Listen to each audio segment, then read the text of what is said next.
Em 2005, eu voltei então a produzir crônicas do Comércio da Franca. E sem falhar, todo domingo era publicado, né, no caderno de domingo saía a crônica.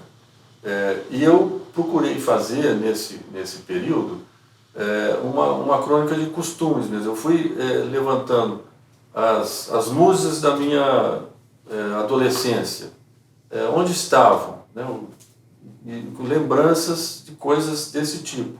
As coisas que aconteciam lá no IETC, na escola que eu estudei, que eu fiz o colegial, os bailes da EC, quem frequentava o Clube dos Bagres, aquela vida de classe média, né, evidentemente, era a minha vivência de classe média. Eu procurei ir retratando lembranças, memórias, fragmentos, histórias desse período, sempre tentando colocar alguma coisa de humor nesses textos, né? Isso daí foi num crescendo.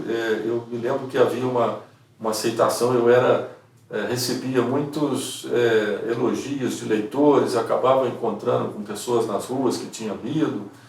Isso teve um impacto positivo, que eu vi que aquilo realmente as pessoas gostavam de ler aquele tipo de literatura.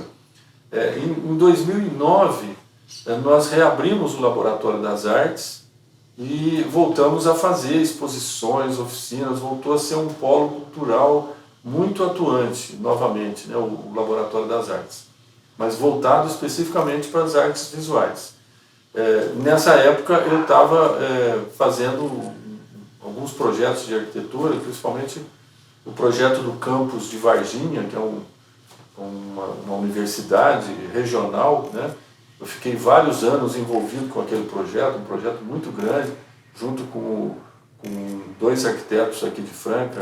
Eu montei uma equipe com eles, o Juliano Parra e o Luiz Antônio, que sempre trabalhou comigo. Então eu estava envolvido com a arquitetura, envolvido com o planejamento urbano, envolvido com as artes e com a literatura novamente. Esse conjunto de crônicas eu resolvi reunir num livro, exatamente quando houve um incidente no Comércio da Franca, que até hoje eu não consigo entender, em que eles me proibiram de voltar a escrever lá.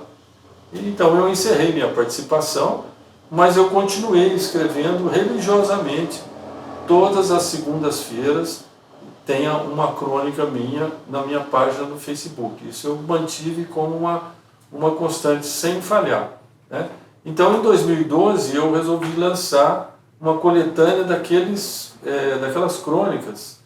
Foram quase 300 crônicas publicadas. Eu selecionei, junto com alguns leitores, eu pedi a ajuda de alguns leitores, selecionamos 136 crônicas que estão nesse livro aqui, que se chama No Macio da Paina. É uma capa que a Thalie fez, usando fotos antigas da cidade, dos lugares que são citados, né, nas crônicas. E quem escreveu o prefácio foi a Tânia Figueiredo, que foi uma história interessante. Eu escrevi uma crônica sobre o mercado municipal de Franca, que já foi demolido.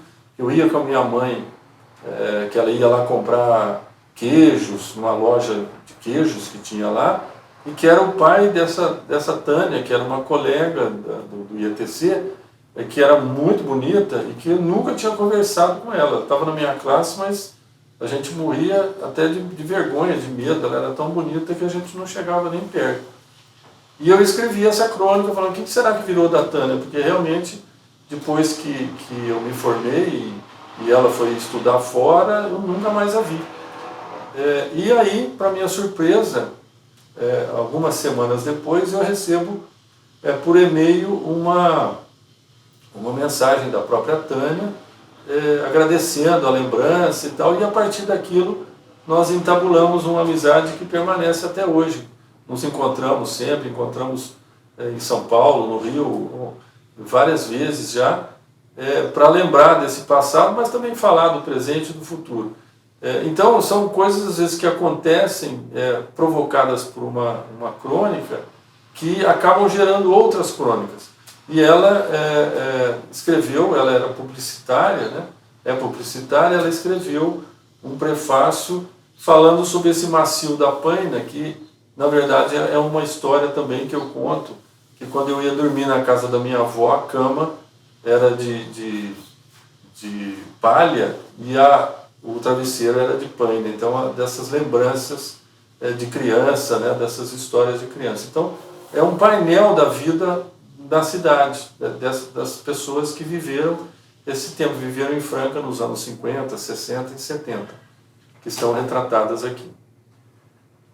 E a partir dessas crônicas, eu, mesmo após sair do jornal, eu, como eu disse, continuei escrevendo, e eu dei o nome a isso de Anacrônicas da Franca do Imperador. Mas isso vocês vão saber no próximo capítulo.